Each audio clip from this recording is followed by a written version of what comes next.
하나님의 말씀 고린도전서 14장 26절 봅니다. 고린도전서 14장 26절.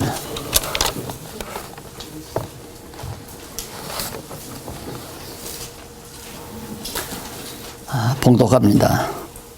그런즉 형제들아 어찌할꼬 너희가 모일 때에 각각 찬송시도 있으며 가르치는 말씀도 있으며 계시도 있으며 방언도 있으며 통역함도 있나니 모든 것을 덕을 세우기 위하여 하라. 한 절 말씀 봉독했습니다.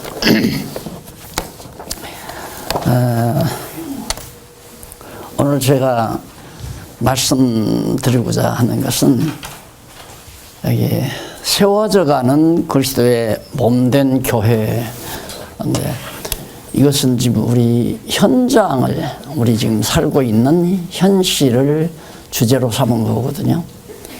다 무너지는 줄 알았는데, 몇 년 전만 같아도 다 무너지는 것만 같았는데, 점점 교회가, 그리스도의 몸이 세워져가는 현장을 우리의 눈으로 보면서 이걸 통하여 제가 보고 싶었던 아름다운 전경을 볼 수 있어서 매우 정말 감사하고요. 찬송할 수밖에 없고. 그래서 오늘은 그동안 우리가 교회 체제 개혁을 하자 한 이유로 교회가 큰 위기를 맞았잖아요. 체제 개혁을 반대하시는 분들과 찬성하는 분들로 인해서 전국 교회도 다 갈라져 버리고, 또 제가 목회하던 교회도 갈라지고, 그래서 이 체제 개혁이 한때는 체제 개혁을 공연히 했는가 이렇게 후회할 수밖에 없는 상황까지 도달한 것을 우리가 잘 압니다. 그러나 그 뒤로 조금 정신을 차리고 하나님의 말씀으로 가다듬어서 체제개혁론이라는 책을 제가 발간한 것을 여러분이 잘 아시고 또 숙독하신 분들이 많으리라고 생각합니다. 그런데 그 체제개혁론에서 제가 고민했던 것 하나가, 이 교회가 이대로 가서는 안 되는데 이런 생각을 하면서 이제 그 책을 썼거든요. 그래서 이제 오늘 그 책의 제목이 뭐냐면, 교회는 왜 어떻게 개혁돼야 되는가, 교회가 개혁이 돼야 되는 이유는 뭐고, 또 어떻게, 어떤 방법으로, 어떤 형태로 교회가 개혁이 돼야 되는가. 개혁하겠다는 얘기가 아니라 개혁이 되어진다, 피동을 말하는 거죠. 내가 개혁자가 돼서 한국교회를 개혁한다는 말이 아니고. 그래서 오늘은 시간도 그렇고 그래서 다 할 수는 없지만, 제가 볼 때 현재 지금 우리가 처한, 우리 눈앞에 펼쳐지는 교회들은 제가 가끔 그런 얘기해요. 체제개혁이 70% 능선을 넘어섰다고. 그러면 이제 다시 넘어갈 염려는 없잖아요. 능선 넘어갔으니까 이제는 내리막길이니까 80%, 90% 나가야 되는데, 제가 조금 미숙하다고 하는 부분이 뭐냐면 방법 문제예요. 그러면 교회를 어떻게 세워져 가게 하시는가, 하나님께서. 그래서 저도 지금 말 실수할 뻔 하잖아요. 어떻게 교회를 세워야 하는가, 이렇게 말은 큰 실수죠. 하나님께서 교회를 어떻게 세워 가실 건가, 그 세워가는 구체적인 방법이 더 성숙되면 80%, 90%로 이렇게 성장해 간다는 얘기입니다. 그리고 허다한 분들이 이제 거기에서 갈등을 겪고 거기서 실수도 많이 하고, 그래서 그걸 제가 목회 과정에서 여러 번 강의할 때마다 얘기도 하고 했지만은, 그때 강의한 건 효과가 없더라고요. 이상스럽게 효과가 없고, 하나님께서 결국은 정말 어려움에 처하게 하시더니만 하나님의 능력으로 정말로 교육개혁이 이루어지도록 하나님께서 역사하신 거예요. 제일 어려운 게 교육개혁이거든요. 교육개혁이 되려면은 먼저 교육 내용이 바뀌어야 되잖아요. 내용도 바뀌어야 되고 방법도 바뀌어야 되고 이 바뀌어야 되는데 내용은 하나님께서 허락을 했는데 교육이 잘 안 된단 말입니다. 그런데 놀랍게도 어려운 교육이 잘 이루어져 가고 있다는 데서 제가 60~70% 개혁이 단행됐다는 얘기죠. 그러면 어떻게 교육을 하기에, 교육들을 받으시기에 그러는가? 누가 가르치는 것에만 의존하지 아니하고 베레아 사람들은 데살로니가 사람보다 더욱 신사적이어서 바울이 말을 해도 그냥 받아들이고 믿는 게 아니라 가서 성경이 정말 그런가 하고 성경을 상고했더라. 난 처음에 이제 그 내용을 읽으면서 참 멋있는 사람들이다. 그런데 한국교회 성도들은 그게 아니란 말입니다. 목사가 강단에서만 서서 얘기하면 다 그냥 하나님 말씀으로 받아들이니까 그만큼 민도가 낮았다는 얘기죠. 베레아 사람들 같으면 그러지 않죠. 신사적이기 때문에. 그래서 신사숙녀적이지 못했기 때문에 과거가. 그래서 그냥 목사님들이 하는 말을 액면 그대로 하나님 말씀으로 다 받았다는 것이 한국교회의 큰 문제로 나와 있습니다. 그래서 오늘은 과연 교회를 교회가 어떻게 개혁되어야 하는가라고 하는 부분, 그 부분이 지금 우리가 미숙한 부분이니까 이것을 오늘 중점적으로 1시간 안 쉬고요. 중간 타임을 가시는데 바쁘니까 타임을 줄여서 한 90분 정도. 제가 지금 6시에 시작했으니까 6시 반쯤에 끝내드릴 테니까. 6시 반. 2시 반쯤에.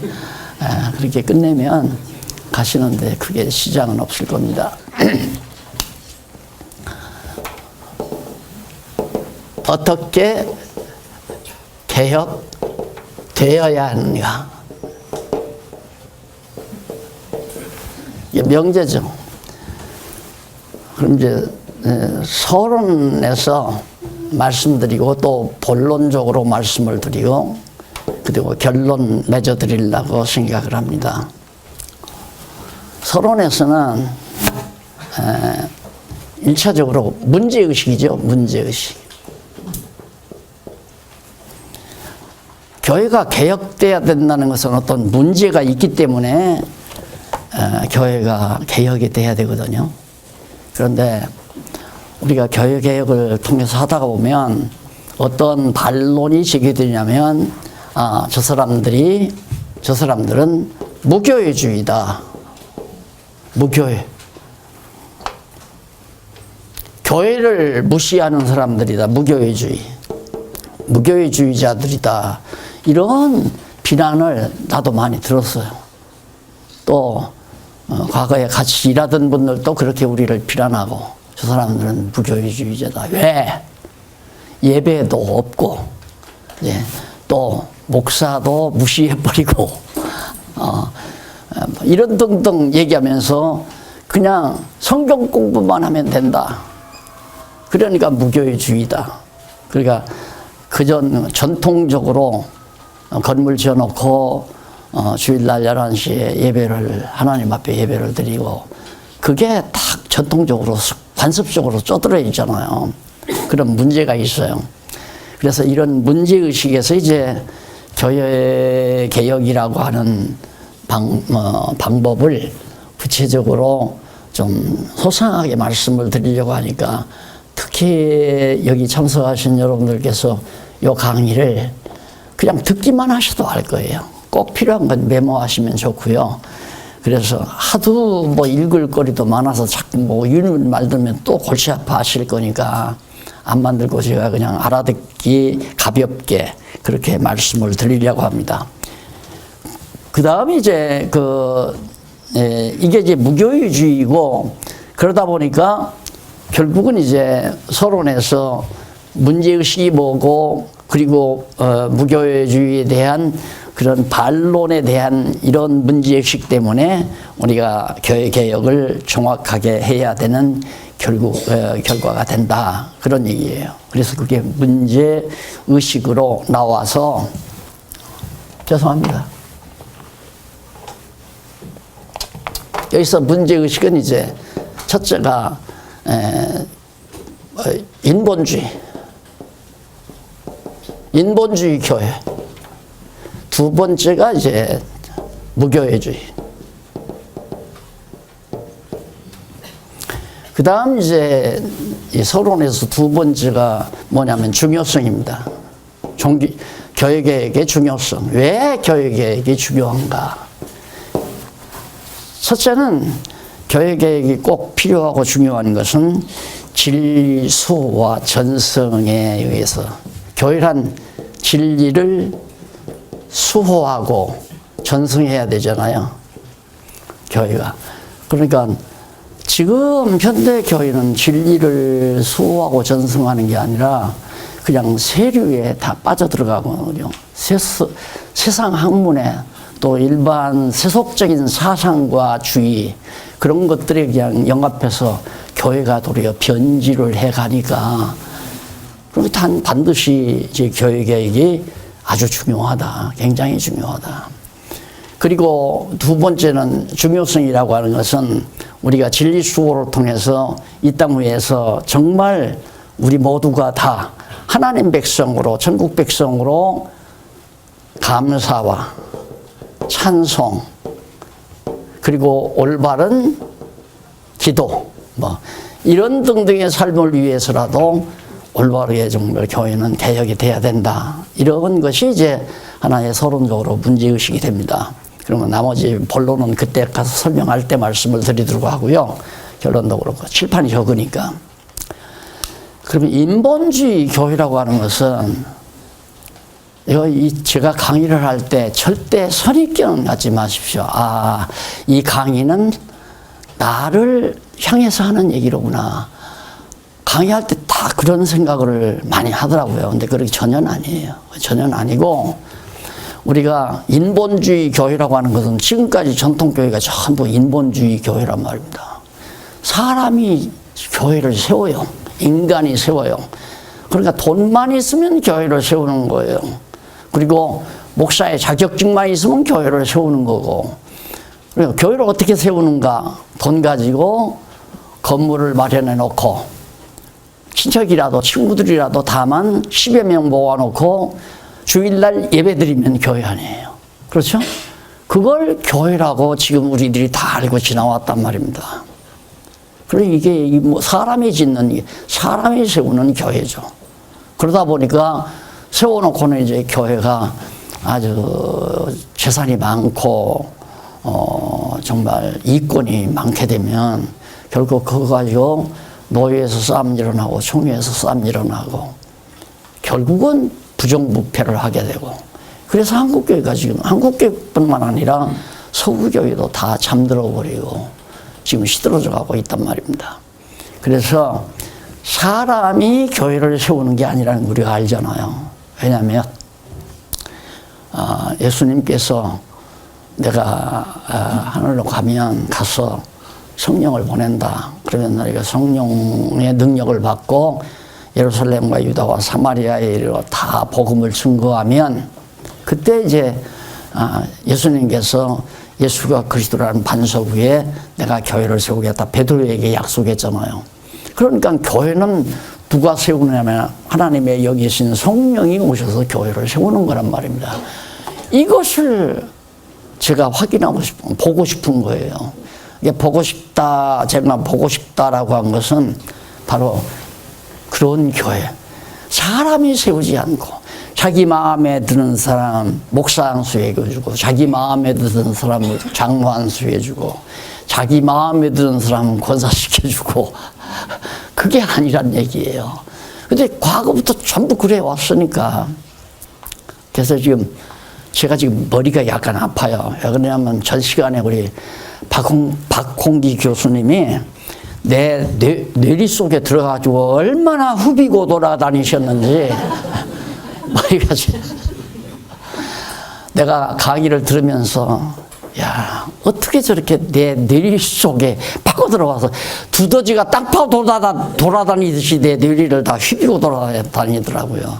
무슨 얘기냐면 내가 성경신학의 틀을 갖고 구상했던 그걸 발견하고 나서 그걸 공개하니까 바로 그거거든요. 성경신학을 한다고 하는 것이 그냥 로마서는 인간의 불의, 하나님의 의, 그 다음 또 하나님 마지막 성도의 생활, 아니면 영적 예배, 이런 식으로 알았다고 하는 게 아니거든요. 그러니까 오전 강의 들어보셨지만은 이제는 무슨 예를 들면 쓸 게 많죠. 그 주제로 무엇인가를 쓰려면 예를 들어서 열심, 봉사, 충성 이런 거 다 쓸 수 있죠. 금방금방 대답이 나오는 거란 말입니다. 오늘 또 입구에 딱 섰는데 어느 형제님이 나한테 목사님 하나만 물어보십시다 그러더라고요. 그래서 뭐냐고 그러니까 목사님 우리가 선한 행위를 하려고 하는 것 자체가 뭐를 위한 겁니까? 라고 그러더라고요. 무엇을 위한 겁니까? 그래. 당장 나오는 거죠. 바로 영혼으로 올라가는 거죠. 하나님께서 당신 영원한 존재이신 하나님 당신을 계시하기 위해서 우리에게 성령을 보내서 성령의 속 따라 살게 함으로 의로운 삶을 살게 하는 거다. 그러니까 너무 좋아가지고. 그러니까 우리는 이제 기독교 백과사전 만들 수 있거든요. 근데 내가 나이가 많잖아요. 박홍기 교수가 했으면 딱 좋겠는데. 백과사전 다 나오죠. 성경에 나오는 단어들을 전부 일관되게 영원 세계로 끌고 가서 바로 언어 정립을 해버리면 성경 그냥 해석이 되는 거예요, 그냥. 그러니까 제가 지금 경동의 목사님들 강의에서 이제 이번 학기로 종강하거든요. 4년 동안 공부를 했는데 거기 그 일을 주도하신 목사님이 한 분 계세요. 자기 아버지가 박용기라고 날들어 아버지처럼 생각하고 자기는 자꾸 그러는데 내가 왜 네 아버지냐 내 속으로 나는 자세히 하려니 아버지다 하고 그러고 하는데 그분이 그래요. 목사님은 아무 것을 물어도 즉석에서 탁탁 대답을 하니까 얼마든지 그렇게 하겠는데 자기는 겁난대요. 천여명도에는 교인 앞에서 내가 삐끗 말 잘못하면 그냥 교인들이 질문해버리면 내가 대답을 못해서 주일 낮 시간에는 못합니다. 그리고 그냥 금요일 저녁이나 교인 얼마 안 나올 때 또 녹화가 안 될 때 금요일이나 수요일이나 새벽기도 같은 때는 목사님한테 배운 거 그대로 하거든요. 그리고 주일날에는 할 수 없이 지금 설교를 하고 있어요. 그래요. 내가 설교하지 말라고 고함을 쳤죠. 그러면 내가 뭐 굉장히 연구하고 굉장히 많이 알아서가 아니라 그냥 성경 한 권 자체가 대주제가 딱 트여져 버리니까 성경은 특별계시 아니에요. 특별계시의 단일 주제가 떨어졌다고 하는 말은 성경에 있는 여러 가지 사건 자체가 오직 여호와 하나님 계시를 위한 거다 그거 아니에요. 그럼 일반 계시는 마찬가지예요. 일반 계시도.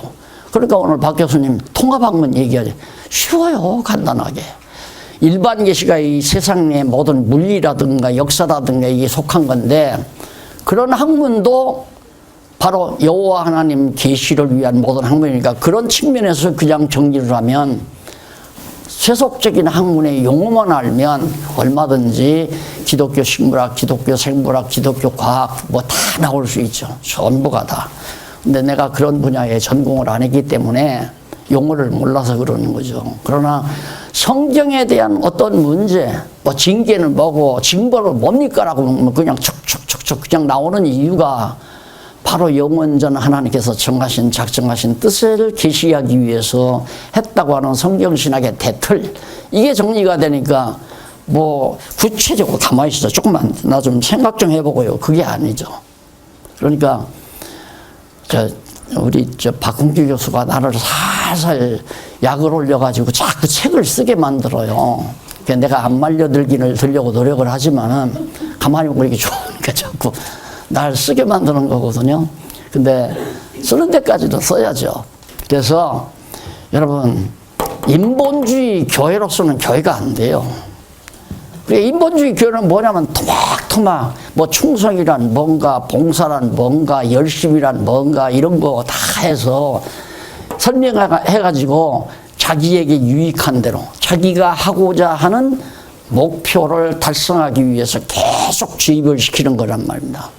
그러니까 알갱이죠. 전부 토막 다 잘라서 알갱이 만들어 가지고 그 위에다가 교회를 세워놓으니까 그게 모래 위에 세운 교회 아니에요.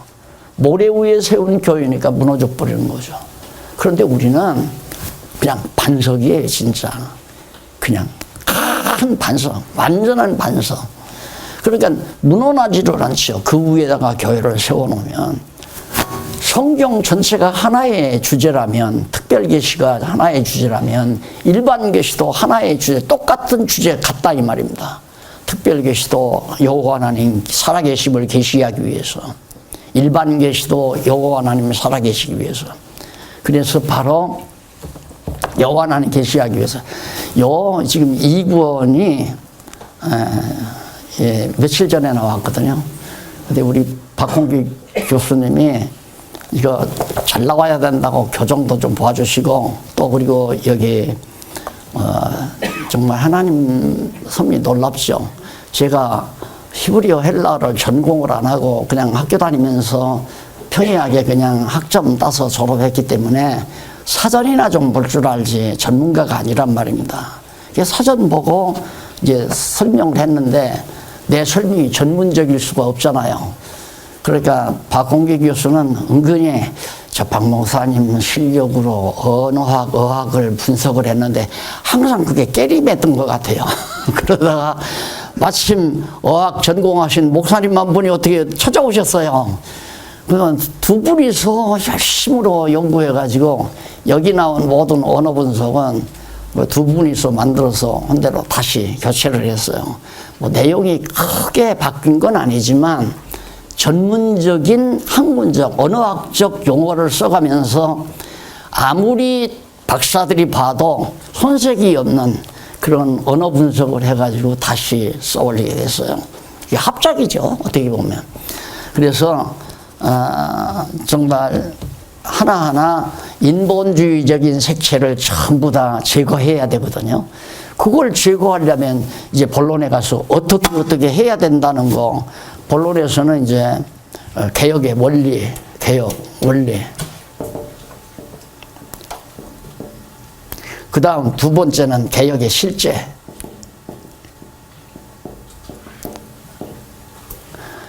어떤 원리에서 어떻게 실제적으로, 그러니까 오늘 우리가 교회 행정을 해나갈 때 어떻게 해나가야 되는가, 이런 문제가 어떤 원리에서 어떻게 실제적으로 교회 행정을 해 나가야 되는가, 이런 문제가 아주 지금 우리에게는 실패요. 자꾸 혼선이 빚으니까 아무리 얘기를 해도요, 전부터 몇백 년 동안, 한국교회 500년 역사, 100년 동안, 100년이 넘는 역사 아니에요. 개혁교회 500년 동안 굳어진 그런 체제, 정치 체제이기 때문에 거기에 우리들이 지금 다 막 훈련이 잘 돼 있잖아요. 그러니까 뭐를 해도 자꾸 그때 생각을 하는 거예요.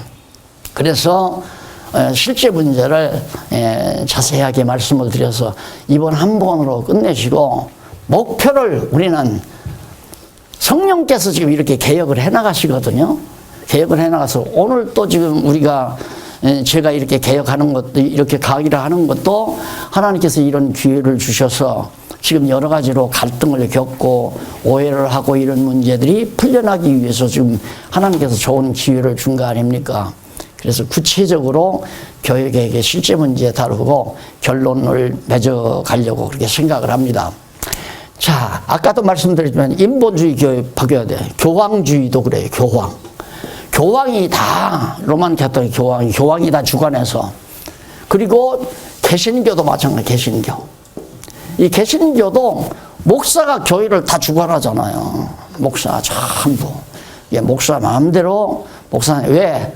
목사가 삼권을 다 쥐고 있으니까. 그러니까 재정권도 있고, 그다음 강단권도 있고 인사권도 있고, 인사도 자기가 장로시키기 위해서 아무리 뭐 투표를 해서, 예를 들어서 어느 갑이라는 분이 투표를 했는데 막 3분의 2선이 나와야 되잖아요. 100명이면 적어도 70명 가까이 65명 이상 나와야 장로 피택이 된단 말입니다. 그럼 피택되면 되는가?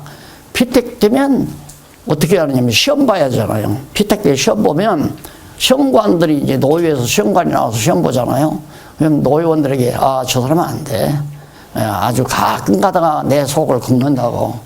그리고 내가 하고자 하는 일을 자꾸 반대하고 하는데 한마디 하면 그냥 완전히 시험에서 떨어뜨리고 마는 거예요. 그게 현대교회예요. 그러니까 엄밀히 따져서 목사가 마음대로 장로 세우고 안 세우고. 근데 나는 그래 보지를 못했는데 계속해서 성도들이 다 그렇게 알더라고요. 나는 장로 하나 내 마음대로 못 세우고자 노력도 안 했지만, 그때는 그냥 투표하면 당선되면 그냥 다 세우고. 그런데 한 번 내가 실수한 일이 있어요. 그게 뭐냐면, 안수 집사를 선택을 하는데, 오래 다니신 분, 뭐 연대도 나오고 실력도 있고 듣자 하니까 성경신학을 열심히 공부한다는 말도 듣고, 나는 거기에는 약하거든요.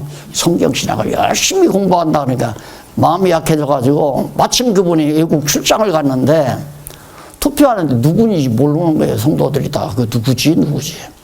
예, 어느 권사님 남편, 왜 코 밑에 이렇게 시험난 사람이 있지 않습니까? 그 말 한마디 했단 말입니다. 그래가지고 얼마 전에 잘 나오던 가정이 안 나왔는데 전화해서 그러더래요. 어느 분한테. 박 목사님이 그 사람은 안수집사 시키고 자기는 열심히 봉사했는데 내가 안수집사 자기를 떨어뜨렸다고. 그래서 교회 그만뒀다는 거죠. 그래서 지금도 조심스러운 것은, 우리 교회도 지금 장로 피택을 장로 하겠다는 자원서가 들어오고 어느 지방교회에서 들어오고 그랬다고 그러는데, 여기서 또 떨어뜨리면 박 목사가 떨어뜨렸나 이렇게 해서 또 시험 들까 걱정이 되고, 또 우리 이 지난번 개혁된 이후에도 권사 추천을 했는데 떨어뜨렸는데 박 목사가 떨어뜨리다가 삐져가지고 교회가 하나 나가버렸잖아요. 그래서 이게 다 인본주의란 말이야. 그러면 인본주의 교회를 쉽게 말해서 교황체제, 목사체제.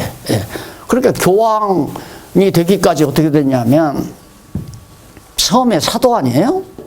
사도, 속사도 그래요. 속사도. 그리고 속사도 다음에 바로 뭐가 되면 신부가 나와요. 신부가요. 교부.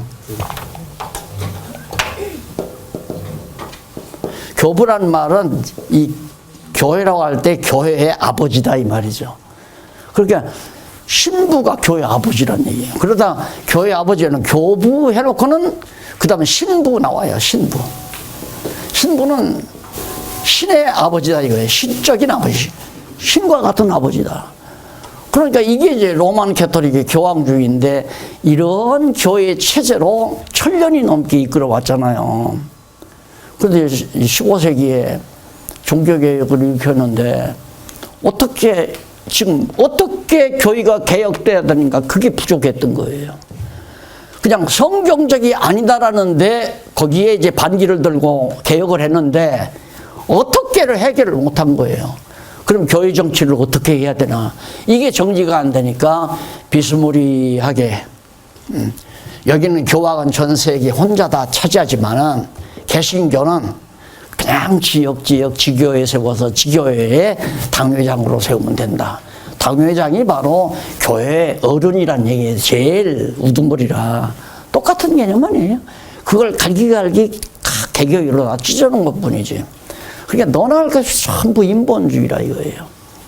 그래서 그걸 우리가 이제 본론에서 신본주의로 바꿔야 된다, 교회가. 그러면 신본주의로 바꾸면 어떻게 되어지는가, 그런 문제에 대해서 말씀을 드리고, 그다음 아까 말한 대로 무교의주의. 자, 그럼 뭐 목사도 아무 권한도 없고 장로도 아무 권한도 없고 누가 치리자도 없고, 그럼 교인들은 자기들 마음대로 다 할 거고, 오고 싶으면 오고 안 오고 싶으면 안 오고, 그럼 교회가 되겠느냐? 그 사람들은 교회를 무시하는 사람이다. 예, 그러니까 그 사람들의 교회 이미지라고 하는 것은 건물을 지어놓고 거기에 이제 파이프, 오르겐도, 피아노도 들여다 놓고 목사님도 훌륭하신 분 모셔야 되고, 아직도 여러분한테 그 생각이 있어요. 목사 없는 교회는 목사님 뭐 이런다 해서 목사 모시지 말란 얘기가 아니에요. 모시지 말. 목사, 성경 가리키는 사람은 있어야 되죠. 성경 가리키는 사람.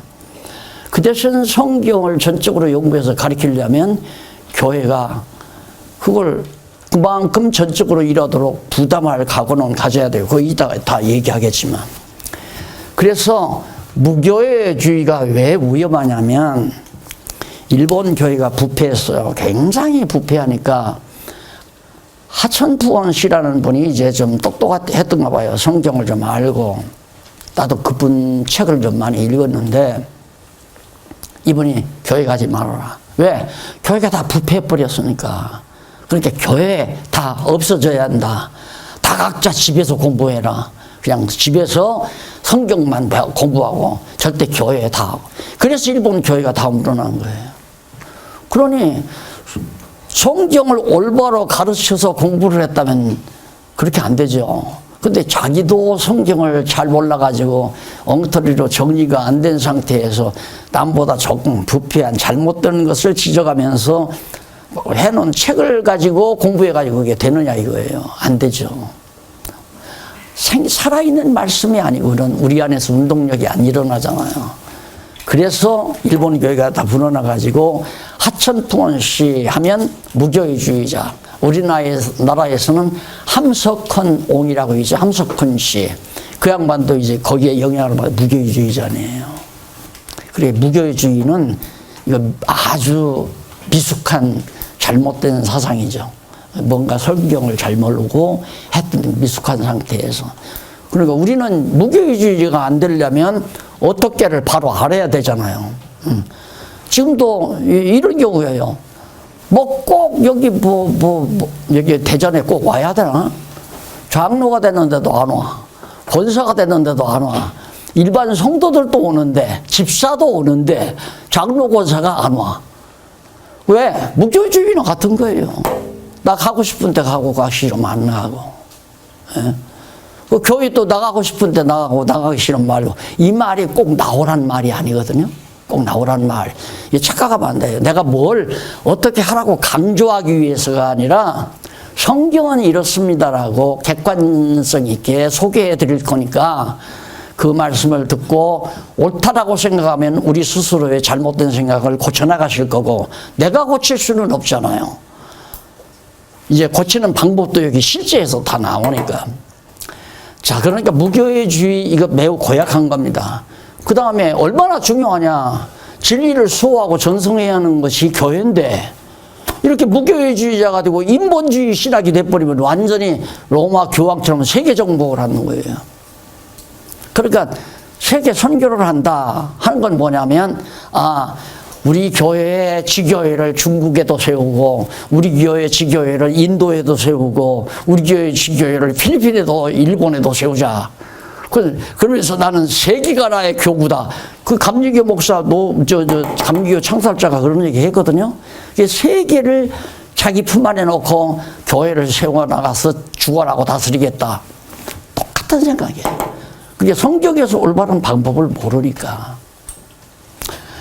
그래서 그런 이런 잘못된 사상을 가지고 진리를 수호하고 전승시킬 수가 없잖아요. 그건 무너져야죠. 그러니까 하나님께서 무너뜨리는 거거든요.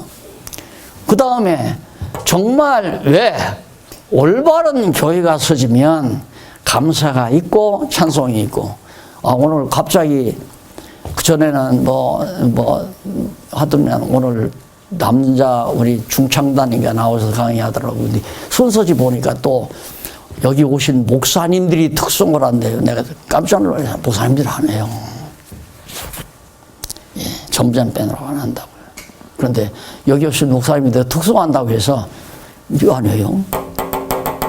감사와 찬송이 넘치니까. 그러니까 하나님 앞에 찬송하고 함께 찬양하는 거거든요. 그래야 되는 교육이기 때문에 올바른 교회개혁은 이루어져야 된다. 어떻게 방법을 바로 찾아 바른 성경적 방법에 의해서 그것이 바로 서론에서 정리하고자 했던 내용입니다. 자, 서론은 그 정도 해놓고요. 자, 그러면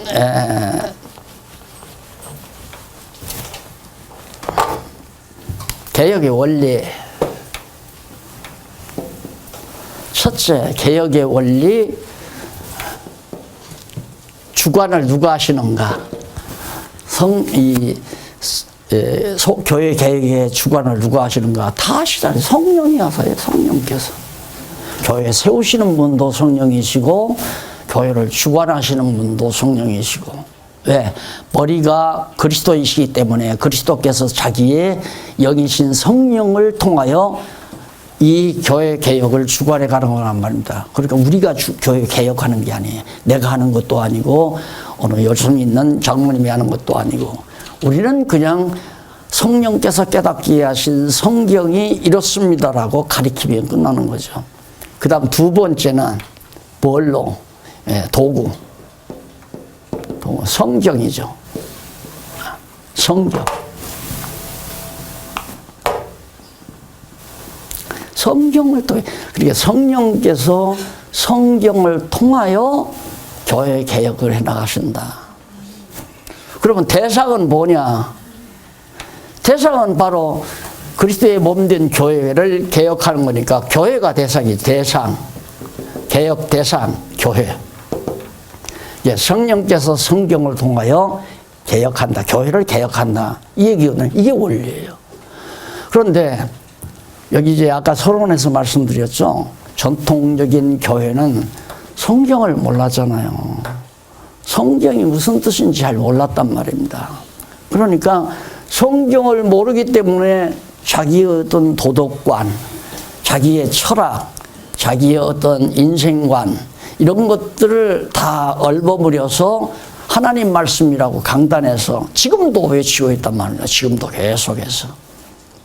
그러니까 그건 성령께서 성경을 통해서 하는데 여기에 인간의 철학이나 인간의 사상이나 인간의 도덕관이 설교의 내용이다 보니까 교회가 부패할 수밖에 없잖아요. 교회가 바르게 돼야 되는데 개혁한다는 말은 바르게 고치자는 얘기거든요. 본래 원형으로 돌려놓자. 개혁이란 뭐냐? 정치개혁처럼 그냥 우리 저 지금 부패한 정치니까 내 정치 이념대로 고치자. 이런 의미의 개혁이 아니에요. 개혁이란 성경, 하나님께서 세워가시는 성경이 말하는 개혁, 성경 말하는 교회와는 거리가 너무 많으니까 성경대로의 교회로 되어 돌아가게 하시는 하나님의 섭리. 이게 이제 개혁이란 말입니다. 그러니까 성령께서는 뭘 가지고 성경을 가지고 바로 교회를 고쳐나간다. 이게 원리예요. 자, 그러면 교회 개혁론에서 첫째가 교육개혁 나오잖아요. 교육개혁. 그 다음 두 번째가 체제개혁이거든요. 체제개혁. 여기에서 제가 참 힘들었던 게 뭐냐면 체제를 바꾸지 아니하면 교육개혁이 안 돼요. 왜냐하면 체제를 바꾸어야 목사가 혼자서 강단권을 가지는 그런 체제가 아니라야 되는데 강단권을 목사가 쥐고 있고 위로는 노예에서 총회에서 딱 쥐고 있기 때문에 거기서 삐끗 잘못하면 그냥 바로 목 잘라버려요. 그러니까 제가 교회 개척해가지고 처음에 시작해가지고 성경대로 해보려고 하다가 그 이단에 시달린 건 다 알잖아요. 그럼 어떻게 하겠습니까? 그러니까 이 책도 25년 전에 쓴 거 아니에요. 그래서 이거 품절됐다고 몇 년 전부터 얘기가 되는 걸 이거 급하지도 않고, 그러니까 급하다 이것보다는 총서가 급하기 때문에 총서를 쓰고 겨우 틈을 내서 이번에 이제 썼거든요. 이걸 개정을 하면서 읽어보니까 참 그때 25년 전이니까 저도 막 한참 가정에 돈도 많이 들어갈 때고 그렇잖아요. 이때 또 만약에 이단 걸려가지고 또 한 번 난리치면 교회 다 무너나버리면 또 나는 생활전선으로 나가야 되는데 그 나이에 누가 나를 직장 줄 거며 어떻게 돈을 벌 건가. 그럼 각오를 하려면 내가 그냥 완전히 농촌으로 가서 땅 파고 일한다는 각오를 가지면 아마 그냥 이렇게 섰을 거예요. 지금 지금 이 책처럼. 근데 그때는 그렇게 못 썼어요. 나도 인간이었기 때문에. 또 죽으면 안 된다. 그래서 안 죽으려면 약간 두리뭉실해가지고 생각이 예리한 사람은 알아볼 수 있지만 무딘 사람은 그냥 참 좋네. 이 정도 다 읽을 수 있도록.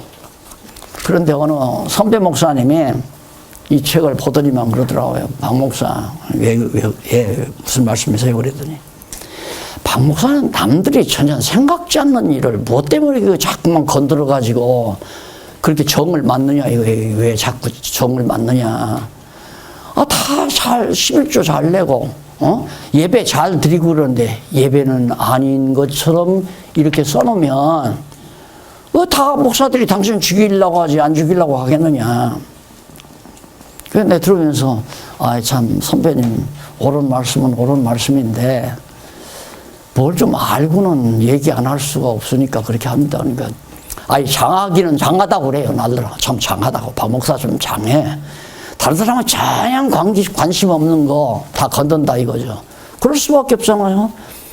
이 성경신학을 완전히 파악하고 나니까 성경에 나오는 모든 개념들이 다 달리 보이는 거예요.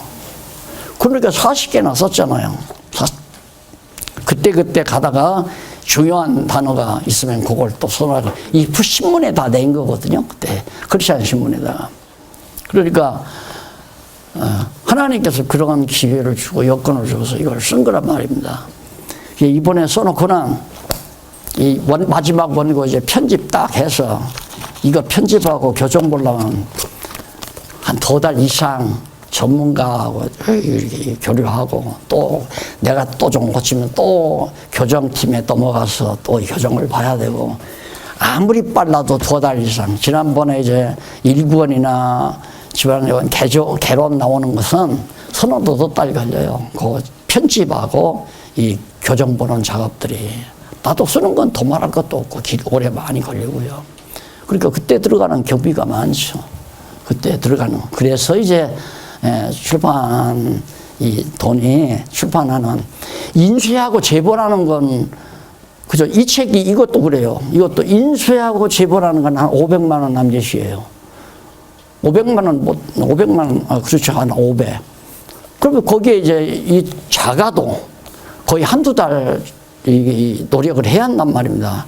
그럼 한두 달 동안 계속해서 그렇게 하는데 그냥 내가 강제 노동 시켰다가 노동부에 고발하면 또 붙들려가잖아요. 그러니까 그저 좀 이렇게 사례를 해야 되고 그것들이 보면 한 200만 원 이렇게 들어가고 다 그러는 거예요. 그래서 하나님께서 정말 놀라운 교육개혁 이걸 시키는데 이게 지금 써놓은 책이 너무 많잖아요. 한 50권 되거든요. 50권. 뭐 시리즈로 된 건 말고 그 총서가 20권이니까 그 외에도 한 30권 단행본으로 나와 있단 말입니다. 그래서 체제 개혁을 하고 나서 왜 했느냐면 개혁이 돼야 교육이 이루어지니까. 안 그러면 개혁이 안 되면 예를 들면 내가 개혁을 하지 않으면 우리가 개혁을 하지 않으려고 그냥 총회에 산하에 둬놓고 만약에 개혁을 하려고 단행한다면 총회에서 당장 행정정지 명령을 내라. 행정정지 딱 하고 그럼 총회에서 나가. 그럼 꼼짝없이 나가야 돼요. 교회법상. 그러면 나가라고 총회에서 결정을 했는데 내가 안 나가고 버텨요? 지금처럼 어림도 없죠. 못 버텨요. 그러면 세상법에다가 고발하면 나가라고 한 총회가 승소해버려요. 그럼 개혁이고 뭐고 성경신하고 다 박살나는 거예요. 그러니까 제대로 못하는 거죠. 그러니까 이런 것도 노골적으로 써놓으면 총회에서 알아가지고 그 문제 삼아서 또 이단 시비 걸어서 교회 내가라. 그래가지고 교회 다 뺏어가려고 난리를 치지 않았어요. 그게 쉬운 일이 아니란 말이에요. 목사님들이 말씀을 배우고도 교회에서 하기가 그렇게 힘든 거예요. 그래서 교육개혁을 해야 체제개혁이 되는데, 지금처럼 우리가 이제 교육개혁이 돼가지고 분반 공부 딱 해가지고 각자가 스스로 공부하는 그 자리가 잡았잖아요. 그렇게 하고 누가 강요를 안 했는데도 점차적으로 각 지방에 있는 우리 교회들까지라도 지금 그런 분위기가 확산이 돼 가거든요. 우리 교회도 보고 보니까 10여 팀이 넘치잖아요. 그리고 일주일 내내 거의 공간이 연구소가 비는 날이, 강의실이 그냥 비어 있는 날이 없어요. 다는 아니지만 몇 분씩이 와서 화요일 날도 하고, 수요일 날도 하고, 목요일 날도 하고, 금요일 날도 하고, 어떤 팀은 가끔 토요일 날도 하고, 주일 날 오고는 더 말할 것도 없고, 그래서 스스로 그렇게 한다 이 말입니다. 그럼 나는 그 하는 모습만 봐도 너무 보고 싶다고 했더니 하나님이 보여주는구나, 그러면서 좋아하는 거죠. 어떤 분은 그럴 거예요. 하도 보고 싶어서 공부하는데 문을 열고 보면 목사님이 지금 염탐하러 왔구나, 이렇게 생각할 사람이 있는지 몰라요. 그거 착각하지 말아요. 내가 왜 염탐을 해요? 네. 너무 보고 싶어서, 공부하는 모습이 너무 보고 싶어서 스스로 해야 돼요. 제일 중요한 건 스스로 해야 돼요. 스스로가 교재를 가지고 공부를 해야 되기 때문에, 우리 이번에도 우리 박 교수님 성경 공부 방법 강의하잖아요. 그게 굉장히 중요한 거예요. 그런데 저는 그 얘기를 못 하는 거예요. 왜 그러냐면, 제가 그런 얘기하면 박 교수는 누가 비난하는 사람을 거예요. 박원로한테 지금 아첨하고 있다고. 그 얘기도 들었어요. 박홍기 교수는 나한테 아첨한대요. 그래서 그렇게 자꾸 성경신학 저서에 대해서 막 언급을 하고 그런다고. 이게 교육을 시켜야 되는데 그냥 중구난방이야. 다 지금 자기 생각대로. 우리 다 겪어봤지만 강남노이가 씨가 말라버리잖아요. 왜 그런가? 처음에 말씀이 이제 명동에서부터 시작이 돼가지고 거기서 녹화가 되고 전파가 되지니까 이게 전국의 각 도시마다 다 퍼져버려요. 다.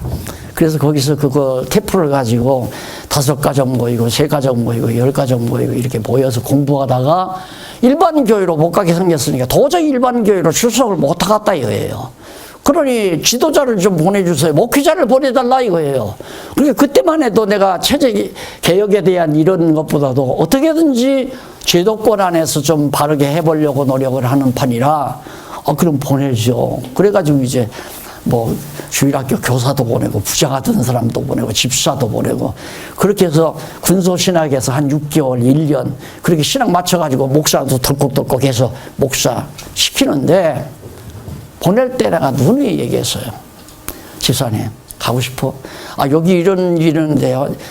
혹시 집사님 의향 없어? 그렇게 물으면 목사님 제가 한번 기도해 보겠습니다. 그럼 한 이틀 있다 와요. 목사님 제 아내하고 상의했는데 가기로 했습니다. 그래요? 그럼 한 가지만 물어봅시다. 가서 생활이 될지 안 될지 내가 모르는데 어떻게 하실래요? 그러니까 목사님 생활 나 걱정 안 합니다. 만약에 교회에서 생활비 주면 모르면 안 주면 내가 도둑판에 가서 일하면서 내 정신을 다 알잖아요. 나는 자랑하기 위해서가 아니라 하나님께서 나를 그렇게 길러줬다는 사실을 고백하기 위해서 내가 이 말씀을 드리는 거예요. 다 증인이 있어요. 교인이 230명 모이는데 저는 목회비 못 받았어요. 그냥 짜파로 출퇴근 하는데 버스비라고 돈 몇 푼씩 주더라고요.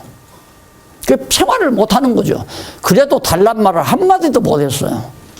그걸 내가 막 억울해서 지금 드리는 말씀이 아니라 그게 사명, 하나님께서 사명을 줬으니까 그렇지. 이거 나도 먹고 살 거 없으니까 이거 성경 가르치고, 어느 권사님이 한번 그러더라고요. 교회가 커가지고 이제 예길위원회에서 얘기를 하잖아요. 박 목사님 내년에는 얼마 목회비 얼마 드리자. 그게 이제 공동으로 나가요. 그럼 공동회 때는 내가 비워주잖아요. 근데 어느 권사님이 그때 그랬대요. 목사님, 목사님 뭐 주일날 한 번 강의하는데 뭐 때문에 그렇게 많이 주냐고. 우리는 애써서 돈 벌려고 한 달 동안 애를 써도 돈 100만 원 벌려면 그냥 땀이나고 난리인데, 그러면서 반대했다고 그러더라고요. 그래서 같이 껄껄 웃으면서, 그때 그래도 우리 교회가 그렇게 협력을 해줬기 때문에 이 많은 그 서적이 한 50여 권 되는 서적을 출판할 수가 있었어요. 이렇게 지금 생각하면, 그것도 하나님께서 그렇게 쓰라고. 그러면 그렇게 많이 줬으면, 그때는 뭐 아파트 값도 별로 안 비싸잖아요. 몇 년 저축하면 아파트 은행비도 없고 좀 사고 오면 며칠 샀을 거예요. 근데 그런 생각은 안 했어. 그냥 오직 이거, 왜? 이게 총알이거든요. 총알. 우리들은 그 총알을 가지고 쏘는 그 총기 아니에요. 총기, 쉽게 말하면. 우리는 총을 쏘는 총기고, 하나님의 말씀은 총알이고. 그러니까 이걸 우리 이제 선한 일꾼들이, 진리의 역군들이 이걸 가서 정확하게 쏘아야 되는데, 이 총알하고 총을 쏘는 총기하고 맞지 않으면, 칼빈 총은 칼빈 사슬을 집어넣어야 총이 나가잖아요. 그게 총알과 총이 맞아야 돼요. 그런데 가서 노동판에 가서 일하면서라도 하나님 말씀 전하겠습니다.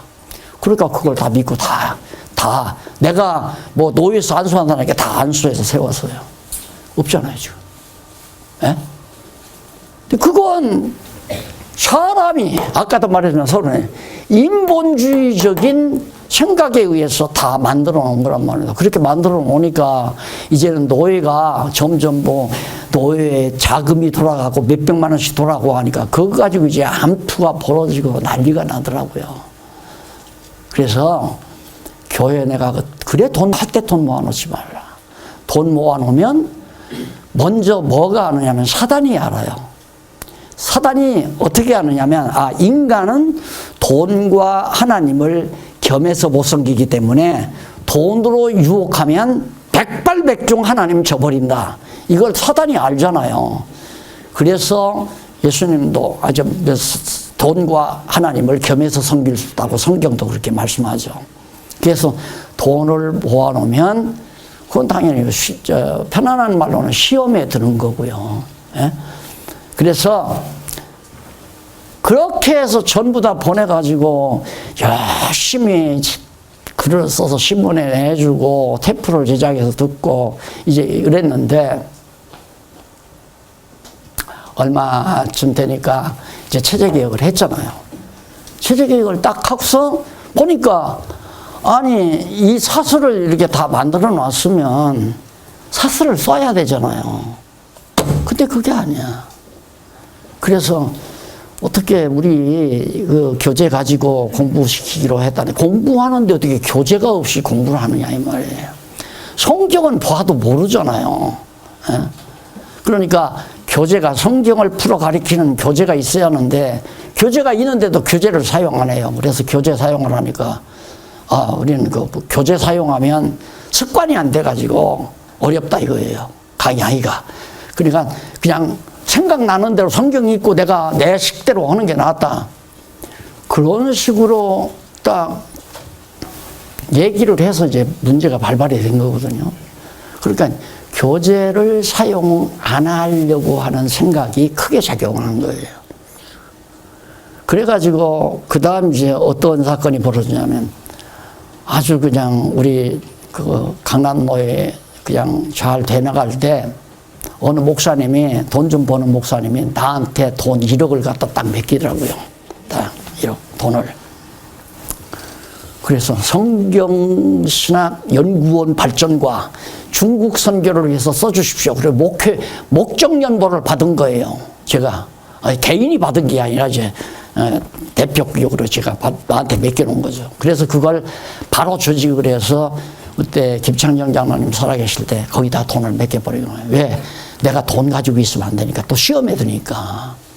그래서 내가 시험에 드는 게 아니라 다른 사람들이 시험에 든단 말입니다.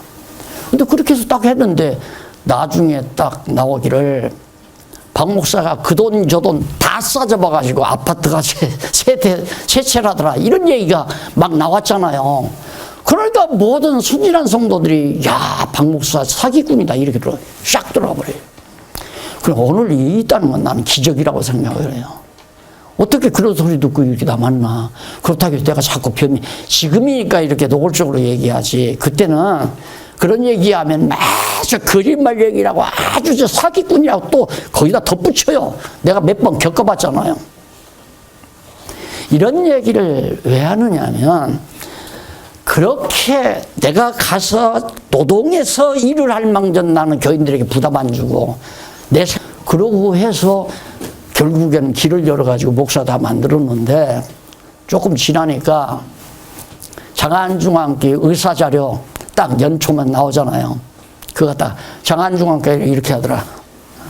생활비 주고, 그 다음 4개월, 3개월마다 한 번씩 또 소위 한 달치 더 주는 거 있잖아요. 그것도 주고, 그 다음 차량 운영해 주고, 사택비 다 대주고, 그렇게 하라고 해요. 그래.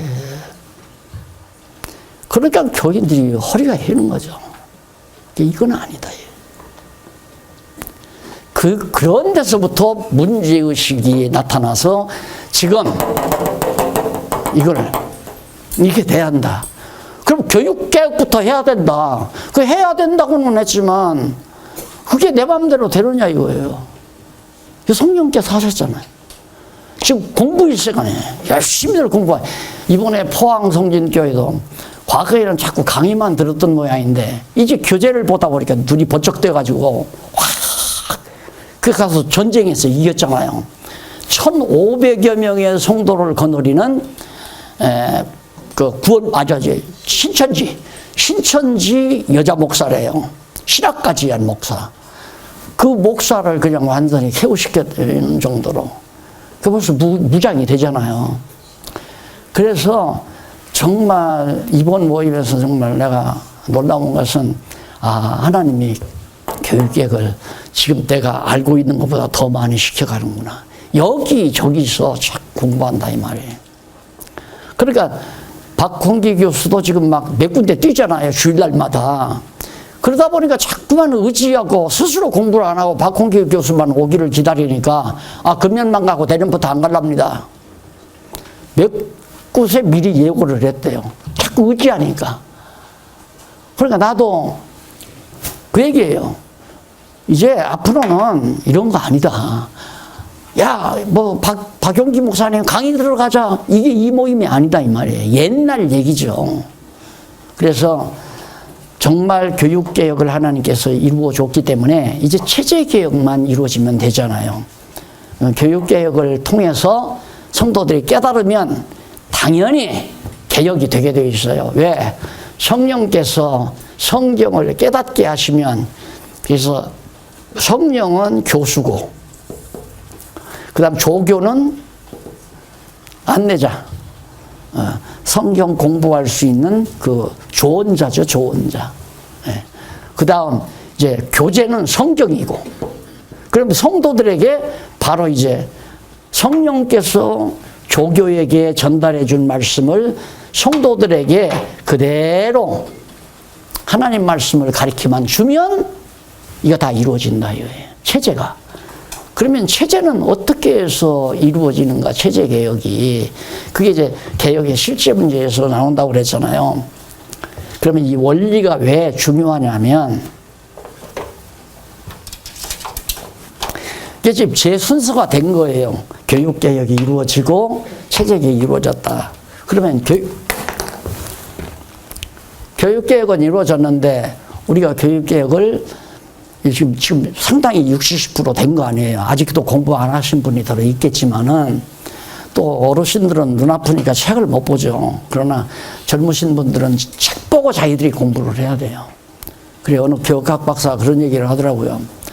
사람이 말을 전하면 내가 생각하고 있는 이 논리가 있잖아요. 이걸 내 말로 전하면 30~40% 전달되기가 힘들답니다. 이 말로 전달하는 건. 그러니까 왜 그러느냐면 내가 이렇게 말을 하면 지금도 아이고 오늘 채가 막힐라나 안 막힐라나 그 생각하면서 듣는 분은 있을 수 있다 이 말이에요. 누가 그런다는 얘기가 아니라. 그러면 터치지 하나만 놓쳐도 한 문장을 놓쳐요. 한 문장을. 그러다가 뭐 우리 내 행위로 구원하는 게 맞아. 행위로 구원했나. 막 이런 얘기만 이제 얻어듣고 열심히 내는 거 우리 열심히 내는 거 아닌데 맞다. 내가 열심히 공연히 냈지. 이런 식으로 깨달아갈 가능성이 있단 말입니다. 그러니까 그것은 30% 알기가 쉽지 않죠. 그러니까 강의도 아주 고심을 해서 저 목사님이 지금 강의하는 게 주어가 뭐고 목적어가 뭐고 보어가 뭔가 주어가 바뀌네? 목적어가 왜 주어로 만들어져? 이렇게까지 평가를 하면서 들어야만이 정확하게 듣거든요. 근데 그렇게 듣는 사람이 어디 있어요? 요즘 우리 헌법, 장로교 헌법 지금 좌담회 하거든요. 비판 좌담회 하는데 장로교 헌법이 그게 굉장히 훌륭한 박사들이 오랫동안 만들어 놓은 법이에요. 전통적으로. 근데 문장이 주어하고 동사하고도 안 맞고 주어하고 목적어하고도 안 맞아. 앞뒤가 안 맞아요. 그런데도 많은 사람들이 그게 하자가 없는 줄 알고 장로교 헌법의 조항으로 딱 기록이 돼 있단 말입니다. 그러니까 말은 더더구나 그러죠. 말은 듣다가 보면 주어도 잊어버리고 목적어도 잊어버리고 보어도 잊어버리고 동사도 잊어버리고 타동사인가 번동사인가 뭐 자동사인가 이런 것까지라도 자꾸 착각하게 되고 그러면 이제 제대로 전달이 안 되는 거죠. 근데 글로는 60~70%가 가능하답니다. 글로. 그러면 글을 읽으면서 60~70%면 더 치밀하게 전달이 되려면 상당히 전달이 가능하다는 얘기거든요. 그래서 이제 교재로 그렇게 하라고 했는데 그게 안 되니까 그러면 어떻게 과거에 우리 강남로의 목사님들이 어떻게 했는가? 다 각자야. 다 딴나팔. 그거 아니다. 역사신학이다. 역사신학. 이데오약이다. 무슨 소리냐. 메타신학이다. 우리가 성경신학이라고 하니까 각자가 다 신학 제목이 따로 있어요. 왜 그런가 그랬더니만 박 목사님이 남이 말하지 아니하는 성경신학을 제목을 걸어놓고 하다 보니까 성공을 해서 잘 먹고 잘 살고 교회도 크게 잘했다. 이게 이제 그들의 지론이에요. 그러니까 박 목사가 가르친 대로 하면 저거 박 목사님이 한 얘기인데 교인들이 신임을 안 한다는 거죠. 목사로. 그래가지고 얼마 지나니까 아까 1억을 연보했다는 목사님이 찾아왔어요. 와서 목사님 1억을 돌려주십시오 그래요. 돌려주지. 그런데 1억은 다 안 될 건데 왜 김양로님이 가지고 있으니까 1억은 다 안 될 건데 그러니까 안 되면 안 되는 대로 주십시오. 5천만 원은 왜 바른성경 출판하는데 하자고 다 합의해서 출판한 거 아니야? 거기 냈기 때문에 5천만 원에서 약간 또 성경신학연구원 운영하는데 좀 썼을 거야. 모르기는 모르지만 장로님한테 내가 연락을 할 테니까 입금고자 장로님한테 알려주라고. 바로 입금시켜버리고 말하죠. 그 이유가 뭐냐면, 목사님, 요즘에는 교인들한테 테이프 못 듣게 하려고 전부 다 갖다 내버렸다고 그런 소문이 들리는데 사실이냐고 내가 물었어요. 그러니까 누가 그러니까 절대 버리진 않았습니다. 그런데 갖다 감춘 것만은 사실이래요. 못 듣게. 왜 그랬냐니까 주일날 땀을 뻘뻘 흘리면서 자기는 성경을 강론을 하고 나면 교인들은 식탁에 앉아서 대화하기를 박용기 목사님 로마서 세 번째 있잖아. 거기에 저거 내 얘기만 한다는 거야. 그게 열받지요, 목사님이. 그게 목사님이 열받을 거 아니에요. 그러니까 내 것 듣지 말고 당신 목사님 것만 들으라고 다 갖다 감추고 안 빌려주고 못 듣게 했다는 거예요. 그게 그분 목사님만이 그런 게 아니라 강남로의 모든 목사님이 다 그랬어요. 그래서 내가 지금까지 경험해 왔지만 지금도 목사님들 가운데 공부하시는 목사님들 가운데 그런 목사님이 있는데 이치가 그렇더라고요. 내게서 이렇게 떠나는 과정이 뭐냐면 아하, 목사님은 저렇게 가르쳤는데 나는 이렇게 가르쳐야 되겠다 하고 구상을 해요. 그러면 나한테 공부하러 와도 자기는 내 강의를 듣는 게 아니라 내 강의 들으면서 자기 강의 구상을 해요. 그동안 책을 또 쓰더라고요. 그걸로. 그래서 자기 이름으로 책을 내요. 그러고 나면 가서 가르칠 때 어떻게 하냐면 박용기 목사는 이렇게 말했지만 이 말이 더 좋습니다 하고 자꾸 고쳐서 그렇게 얘기하다 보니까 벌써 나하고 자기가 나는 모르지만 자기가 멀어졌잖아요. 나를 평가를 했으니까. 그러면 점점 나를 멀리해요. 가까이 하는 걸 싫어하고. 그렇게 그래서 강남노예 목사님들이 다 곁을 이렇게 떠나게 되는 거죠. 나하고 달리하기 위해서. 그래서 내가 지금 박홍기 교수님 칭찬하기 위해서가 아니라 박홍기 교수님을 하나님이 놀랍게 정말 지혜를 열어서 성경신학을 관통해서 지금 머리가 아픈 것 같다니까 하도 힘이 아파가지고 내가 고민하고 괴로워하면서 해결했던 그 내리를 어떻게 파고 다 알았는지 형사부장하면 딱 좋겠다 그런 생각을 내가 했어요. 어떻게 그렇게 내 고민과 연구 과정 속에서 했던 걸 그 연대까지 다 계산하면서 책 순서 다 계산하면서 하는데 그 박경 교수님 그걸 깨닫고 와서 그냥 장안중앙교서부터 난리를 치다 보니까 그러다 보니까 미움받은 거 아니에요. 선배들한테도 미움받고. 그래서 그래도 하나님께서 그걸 통해서 왜 나는 교재 갖고 공부하라는 말 못하죠. 왜 그럼 뻔하잖아요. 아주 뻔하잖아요. 저 책 팔아먹으려고 그러는구나. 그게 자꾸 내 양심상 성도들에게 그런 어떤 피해, 그런 잘못된 생각을 주면 안 된다. 일절 입다 보는 거, 책 나왔다 소리도 광고도 안 하고 그래서 이 얘기를 몇 번 했을 거예요, 제가. 그런데 갑자기 오셔가지고 그러는 통에 그때부터 이제 교재 갖고 공부하기 시작한 거 아니에요. 당신도 교재 없이는 공부 안 시키고. 그러다 보니까 오늘 이렇게 교육계획이 이루어진 거예요. 자, 그러면 이제 교육계획이 이루어졌으면 개혁이 실제는 뭐냐? 어떻게 실제적으로 교육계획을 해야 되냐? 그러면 이렇게 교육개혁에서 내 교재가 지금 성경신학 총서라든가 모든 그 단행본들이 나왔는데 이걸 고치면 안 되느냐? 아니에요. 그거 아니에요. 고치면 안 되는 게 아니에요. 고칠 수 있어요. 그러나 개인이 고치지 말라 이 말이에요.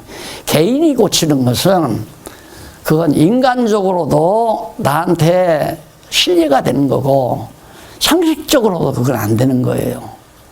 그러면 적어도 고치려면 내 것은 한 두서너 개 사용을 하고 2개나 3개 사용하고 자기 걸 7개나 8개 사용을 하면 자기 걸 한 7개, 8개 사용하고 2개나 3개 사용하는 것은 여기다 내 것대로 쓰고는 이것은 박용기 목사 무슨 책 몇 페이지 이렇게 각 줄을 달아야 돼요. 그런데 그게 아니야. 거의 다 성경 개론처럼 그렇게 해놓고는 몇 가지 바꿔놓고는 자기 이름 써서 자기 이름 저. 그건 사회적으로도 고발하면 그냥 당해요. 왜 장관하다가도 표절이 있으면 그냥 장관 떨어뜨려 난리 아니에요. 요즘 그것 때문에 문제가 다 많이 나오고. 그 표절하는 거 아니죠. 그러면 고치지 말란 얘기냐? 아니, 나는 고쳐도 된다고 그래요. 고쳐도 된다. 고치는 구체적인 개혁의 실제 방법이 뭐냐? 이거 나도 인간이니까 내가 쓰는 교재가 완벽하다고 볼 수는 없잖아요. 나도 쓰는 도중에 혹시 야 아무개 장로님이 의식을 하면서 요 장로가 이걸 봐가지고 나를 괴롭혔던 장로가 이걸 보고 좀 회개했으면 좋겠다 하고 썼을 수도 있고 예를 들면 그런 일은 없지만 그러면 그건 잘못 쓴 거란 말입니다. 그럼 뭘로 하는가? 성경으로 할 수 있잖아요. 그래서 그 고칠 수 있는 방법이 이제는 성경신학이 총서라든가 이거에 내 개인 소유에서 떠났어요. 이미 학술원이 만들어졌죠. 기지협에서 인정한 학술원이 만들어지고 학술원 산하에서 성경신학 연구회가 조직이 되고, 그러면 성경신학 학술원은 뭐냐? 학술원은 계속해서 성경신학을 더 세련되게, 더 깊이, 더 완벽하게 자꾸 연구해서, 그러니까 연구한 것은 지금 아까 말했지만은 일반 계시도 하나님 여호와 계시를 위한 거고, 특별 계시도 여호와 계시를 위한, 단일 주제 아니에요.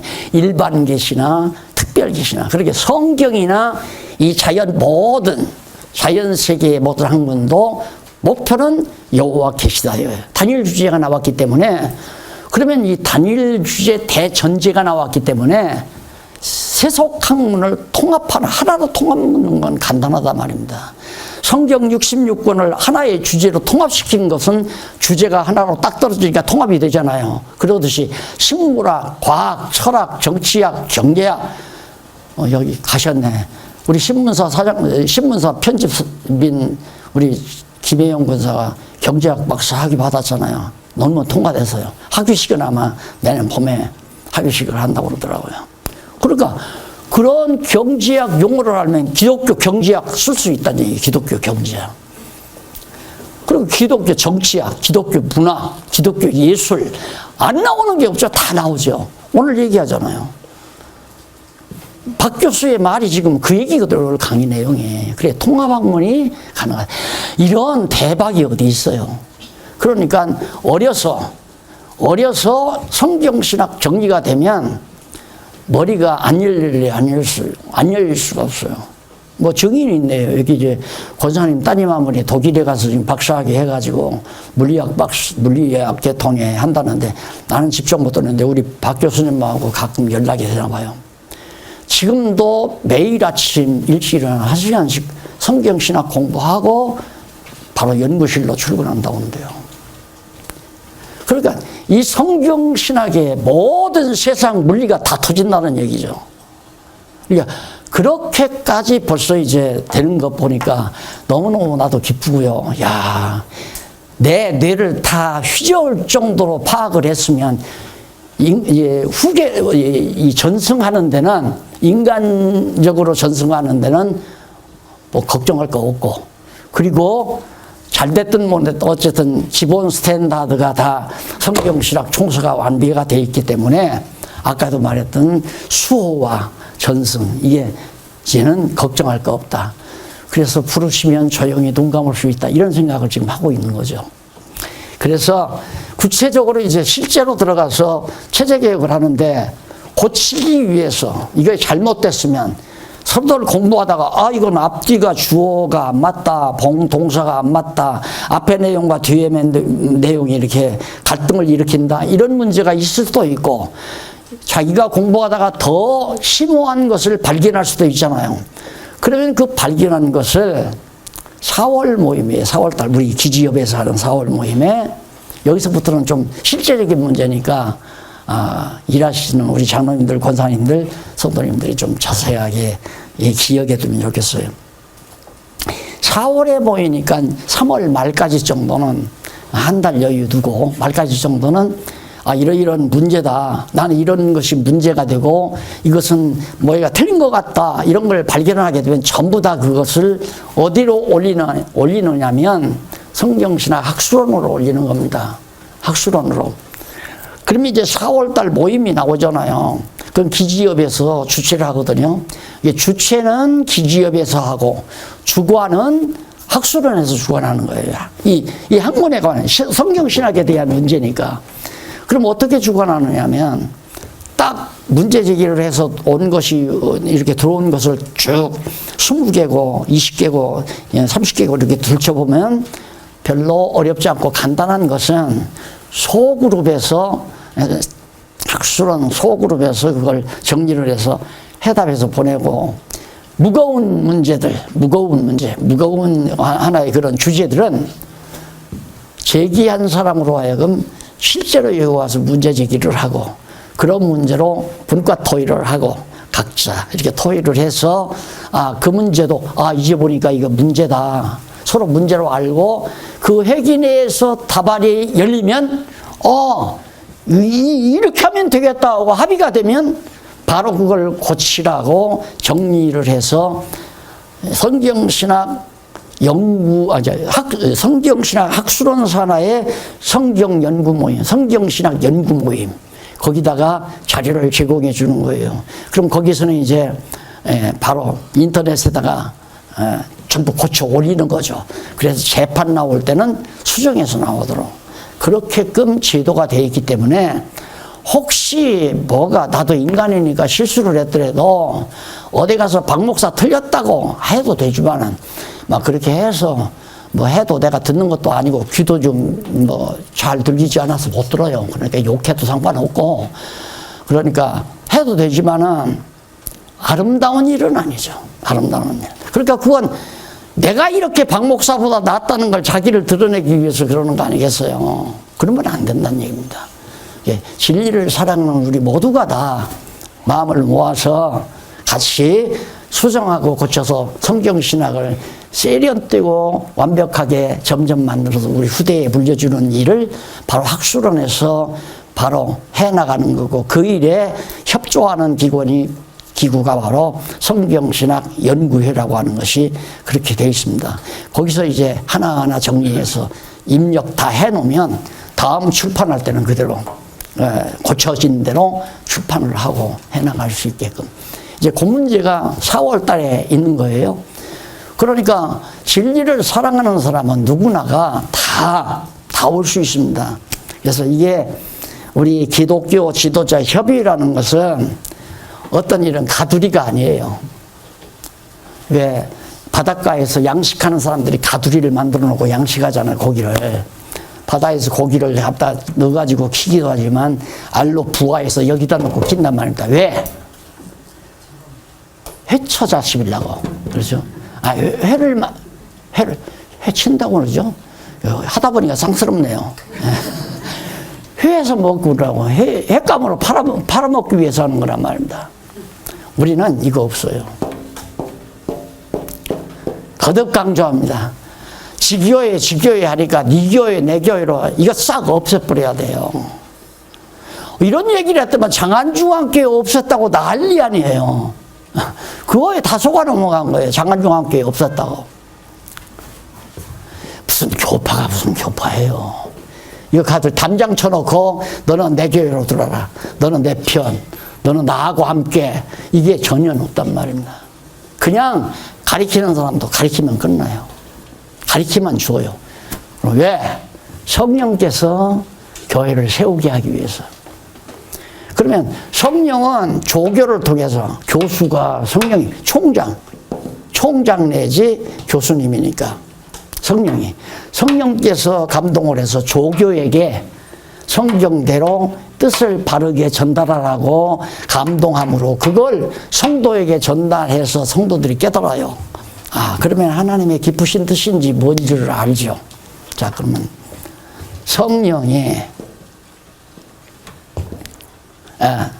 성령께서 교사로 성도에게 전달하게 해서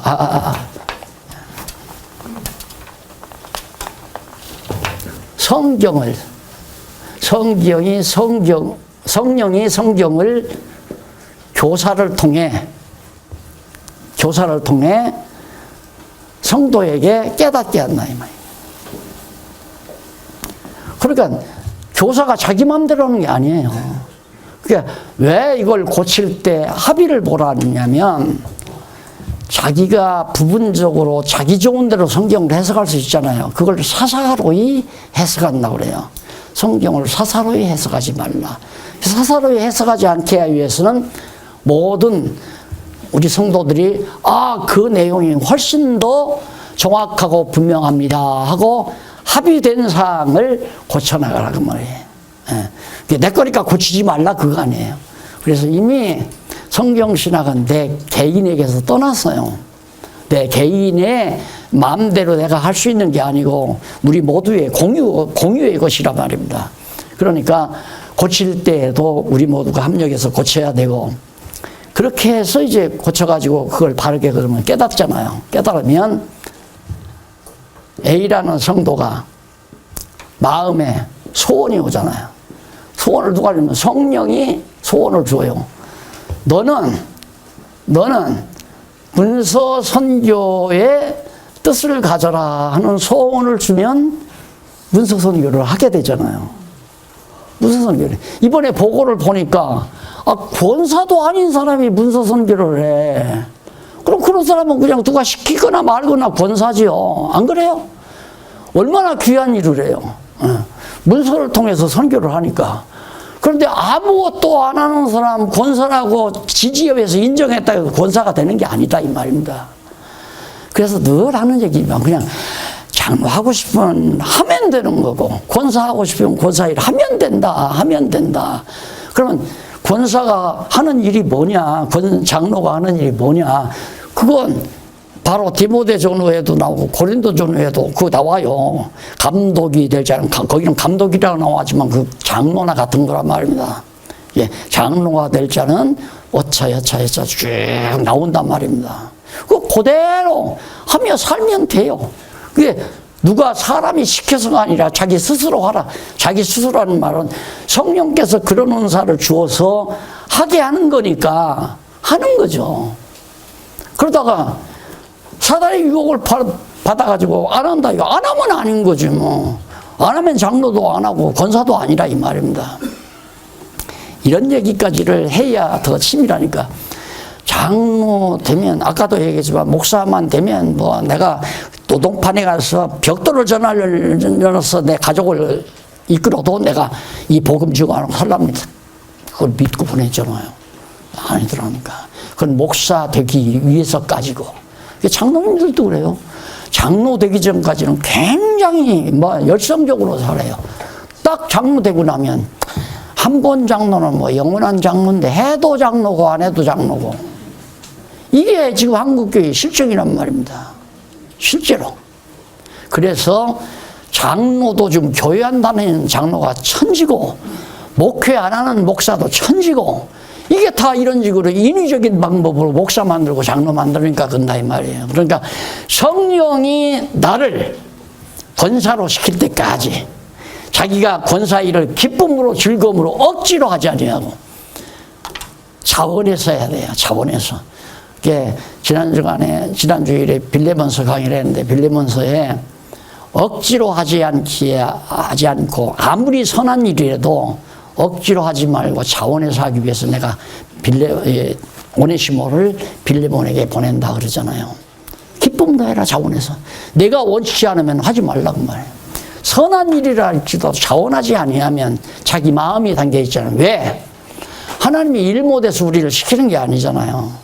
하나님이 우리에게 은사를 주어서 우리 중심을 다해서 복음을 위해서 일하고자 하는 그 열정을 담아줘서 하는 거기 때문에 그건 누구가 시켜서 하고 안 시켜서 안 하는 게 아니에요.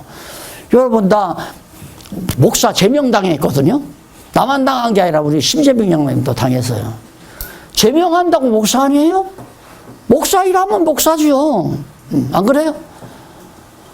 그러니까 누가 장로 시켜주고 권사 시켜주고 이걸 바라지 말고 그냥 은사 받았으면 하다가 보면 아까도 말했지만 하면 뭐 장로고 하면 권사죠. 그래서 이제 그걸 확실하게 그 보고서가 나오잖아요. 이번 회기에는 보고가 나오잖아요.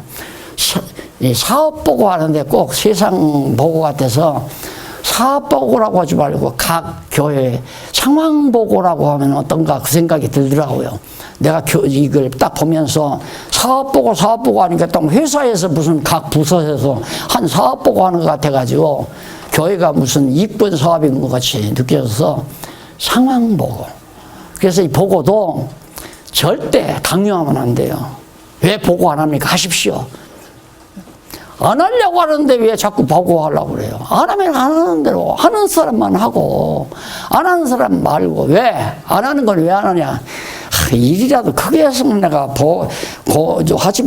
보고하지만 일도 별로 뭐 크게도 안 하고 돈 몇 푼 가지고 했는데 이걸 자랑 삼아서 내가 자랑 삼아서 하는 게 아니에요. 우리가 상황 보고를 하는 것은 하나님이 우리를 통해서 이런 일을 하게 하셨습니다. 바울은 자기 감옥에 갇혔을 때 감옥에 면회온 거, 그걸 다 밝히더라고요. 왜? 하나님이 그렇게 하셨다, 이 말이에요. 그리고 어디에 선교하러 가면, 전도하러 가면, 바울이 가면 식주인, 밥해서 대접하는 사람이 있잖아요. 그것도 다 샅샅이 살펴요. 그래서 어제 보고 가운데 제일 잘한 분은 내가 볼 때, 또 그리고 어깨가 우쭐할까 싶다. 우쭐하지 마시고, 우쭐할 정도는 아니니까. 김진순 권사님이 형식적인 보고가 아니잖아요. 그냥 거기 맞춰서 아주 그냥 억지로 칸 메우기 위해서 그렇게 보고가 아니고, 그건 기지업 담당자들이 보기 쉽게 그렇게 폼을 만들었지만, 중요한 것은 정말 지난 한 해 동안 감사한 일, 정말 하나님을 찬양하지 않을 수 없는 일, 우리가 지금 해야 될 기도, 어떤 일이 기도해야 할 일인가, 이런 것들을 서술문체로 조목조목 써서 그런 걸 보고해야죠. 안 그래요? 또 어제 포항도 그러잖아요. 실제로 일어난 팩트, 사건, 그런 것들. 오늘 딱 들어갔는데 우리 심재병 장로님이 그러더라고요. 이 목사님 어제 장안일관교회 보고하다가 목이 메여가지고 한동안 보고를 못했다고. 또 소식은 내가 소식으로 들었습니다만은 광주 같은 데는 요한계시록을 얼마 전에 끝냈대요. 공부가 다. 그걸 끝내고 나서 우리 사회하시는 장로님이 너무 감격해서 울먹이는 통에 온 교인들이 눈시울이 뜨거워가지고 그런 일이 있었다고 하나요? 그런 걸 보고를 해야지 왜 그런 건 보고는 안 해요. 지금 얘기를 아시겠죠? 우리는 이렇게 큰 일을 했습니다 하고 자랑하는 게 아니라 하나님이 우리를 이렇게 쓰셔서 체제 개혁이 지금 잘 돼가게 하셨습니다라고 하나님을 찬양하기 위한 것이 상황보고라고 말해요. 하기 싫으면 말아요. 그냥 나는 수문봉사를 합니다. 수문봉사에서 수문봉사라고 자꾸 일반 교회가 그렇게 가르치는 것은 하도 교인들이 자기 자랑을 하니까 목사들이 그걸 입 막느라고 했으면 가만히 있어. 말하지 말고 수문봉사. 그래서 수문봉사가 장땡인 줄 알지만 그게 아니에요. 하나님 하신 일을 드러내야죠. 드러내요. 바울 보십시오. 시시껄러가. 우리들이 볼 때는 시시한 얘기를 다 했다니까. 누구가 나 어려웠을 때 어떻게 했느니라, 누가 내 방을 준비했느니라, 어떻게 해서 나를 도왔느니라, 하나하나 다 밝히잖아요. 그래서 보고는 자상하게 다 기록하는 게 좋고, 그리고 시간이 너무 많이 걸린다 생각하면 가장 중요한 부분은 좀 자세하게 해서 우리 모든 성도들이 함께 기뻐하고 즐거워하도록. 그게 이제 바로 오늘 모임의 속성이에요. 이런 모임에는 또 중요한 것이 뭐냐면, 아까 가두리가 아니라고 그랬죠? 그럼 장안중앙교회 성도들이나 대구나 포항이나 부산이나 광주나 할 것 없이 모두가 다 머리가 하나니까 하나의 교회 아니에요. 하나의 교회. 그렇잖아요. 하나의 교회이기 때문에 어떤 결과가 나오냐면, 여러분 지금 현재 서울에 있는 시설이 있잖아요. 이런 시설을 성경신학을 사랑하는 모든 성도들은 언제라도 활용할 수 있는 거란 말입니다. 여기는 돈 줘야 되잖아요. 돈 주고 또 밥도 막 일일이 사 먹어야 되고. 거기 예를 들어서 특별히 공부하고 싶다. 그러면 예를 들어 저쪽 대구나 포항 쪽에서 우리 권사님, 우리 이제 시간 나니까 우리 며칠 가서 특별교육 받아보십시다. 자랑이 아니라 처음 체제계 했을 때 안 해보던 거랑 굉장히 어렵잖아요. 어려우니까 여기 우리 한경진 목사님 가만히 교회를 하다가 궁금하면 막 쫓아 올라와 버려요. 서울로. 올라가서 막 하나하나 따져 물어요. 이건 어떻게 되고 장로는 어떻게 세우고 권사는 어떻게 세우고 연보면 어떻게 하고. 다 개인 교수로 해줘요. 문제의식을 가지고 오니까 한 번 얘기하면 그냥 그러니까 제일 큰 모델이 됐잖아요. 그렇기 때문에 어디서 강의를 하든 우리가 지금 네트워크가 다 이루어졌잖아요. 그리고 중요한 것은 우리 교회만 따로 경건회를 해야 되겠다. 그래가지고 경건회를 어떻게 하면 예배 형식으로 한다 이 말이에요. 이게 제일 위험한 거예요. 위험한 거. 경건회를 우리식으로. 그래서 그걸 경건회를 예배로 알아요. 그러면 우리 세대 조금 지나서 여차하면 다시 돌아가요. 원위치로. 그러면 이것도 다 교육계도 다 이거 쓰지 마라. 설교해라. 이렇게 하면 다시 퇴보하는 거란 말입니다. 이게 예배도 아니고 경건에도 아까 내가 읽어드렸잖아요. 간단히 성도가 일단 모이면 찬송시도 있고 하나님의 말씀 가르치는 것도 있고 뭐 방언도 있고 예언도 있고 뭐 그때 당시는 계시가 완성되지 않을 때니까 그게 바로 경건회예요. 성도가 모이면 우선 찬양을 하고 기도하고. 그래서 이게 이제 이 모습이 문제예요. 이렇게 강대상 이렇게 만들어 놓으면 여기를 누가 서야 된다. 누가 교회에서 제일 훌륭한 사람이 그가 교회 대표가 되고 이게 이제 교회를 타락하는 근본 심리적 조건이에요. 그리고 누구나 여기 있어서 자기가 주관하려고 할 거 아니에요. 그래서 꼭 명심할 일은 예배 드리듯이 하시지 마시라. 그냥 시간은 약속해야 되잖아요. 약속해서 같이 모여야 되니까. 그럼 같은 시간 딱 정해놓고 들어오면 그냥 돌아가면서 해요. 권사님도 사회하고 뭐 장로님도 사회하고 때로는 우리 교회도 보니까 안수집사도 사회하고 그러더라고요. 대표기도도 하고. 우리 교회 개혁했을 때는 초등학교 학생도 대표기도 하고 중고등부 학생하고 대학부 학생하고 청년도 하고 권사도 하고. 왜?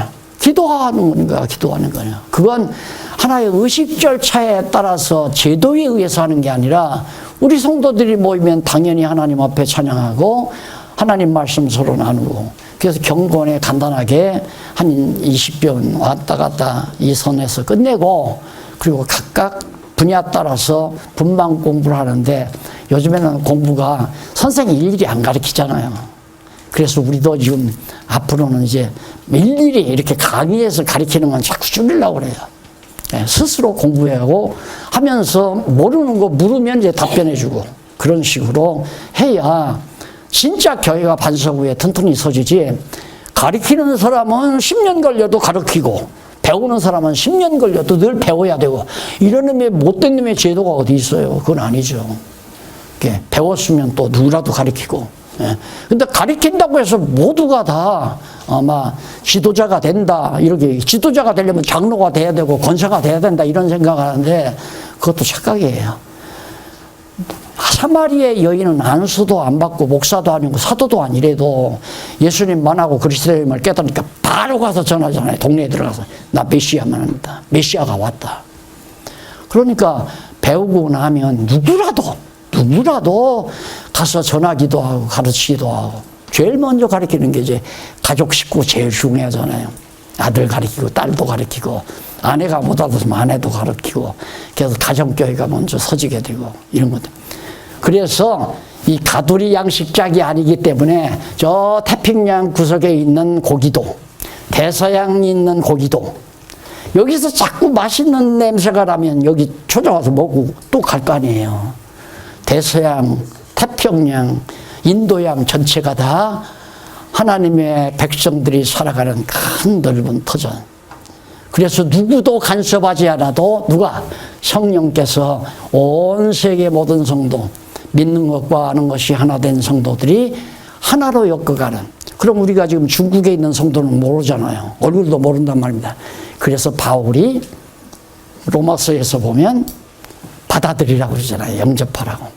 근데 우리는 이제 일본도 못 오고 예를 들어서 중국도 못 오고 필리핀도 못 오니까 대한민국에 있는 성도들만 지금 우리가 만나는 거예요. 그럼 왜 만나는가? 보고 싶으니까. 제일 첫째는 그거예요. 바울이 그러잖아요. 디모데야 와라. 너 보고 싶다 이 말이에요. 이게 교제라고 하는 것은 서로 본다는 것이 굉장히 중요한 겁니다. 그리고 밥 먹는다는 거. 그래서 이번에도 이 식당에서 우리가 밥을 먹는데 우리 젊은 층들이 누가 자원해서 전부 커피를 준비해서 식당에다 싹 돌리면 그냥 안 일어나고 앉은 자리에서 그냥 차 마시면서 교제할 수 있잖아요. 근데 다음 팀이 있으니까 안 되는가 봐요. 그러니까 이게 장소에 한계가 있는 거죠. 식사 시간이 굉장히 중요한 거거든요. 오죽하면 바울이 그 먼저 먹지 말고 또 따로 먹지 말고 부자든 부자끼리 가난한 사람 가난한 사람끼리 먹지 말고 좀 기다려서 같이 먹어라. 가난한 사람이나 부자 사람이나. 왜? 성도 교제를 위해서. 오늘 우리가 이렇게 모이는 것은 교제에 굉장히 중요한 겁니다. 교제하면서 한꺼번에 한 번 모여서 이제 고치기도 하고 행정도 해야 되지만 2, 3일씩 우리가 할 수가 없잖아요. 그래서 2번을 모이는 거니까 식사 시간을 주의하시고, 한 교회에서 와가지고 교회에서 늘 같이 하던 사람끼리 또 앉아서 먹지 말고 어디서 어떤 분이 이렇게 왔나 거기 찾아가서 밥단을 거가서 식사하면서 나누고 이런 풍토라도 좀 이루어졌으면 하는 것이 제 바람입니다. 명령이 아니라 내 명령 들을 사람도 없고. 그래서 식사 시간은 성도교제의 중요한 하나의 과정이다. 그래서 같이 식사하고 또 같은 잠자리를 같이 하면서 담소하고 한다는 것. 이것이 이제 교회를 구체적으로 지어가는. 그래서 이제 조금 있으면 발표할 거 아니에요. 오늘 발표할지 아니면 신문에 발표할지. 다음 모임은 언제입니다 하면 미리미리 준비를 해야 돼요.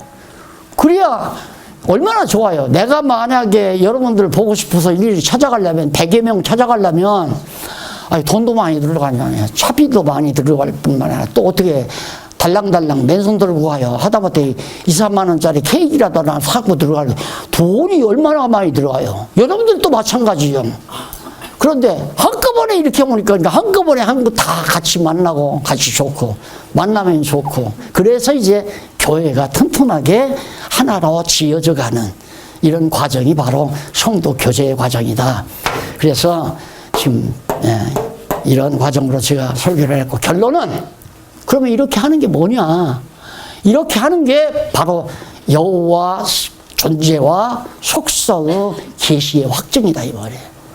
성령께서 교회를 왜 짓습니까? 교회를 세워서 무장해서 싸워 승리하게 하는 이유는 예수가 그리스도의 힘을 증거하기 위한 거 아니에요.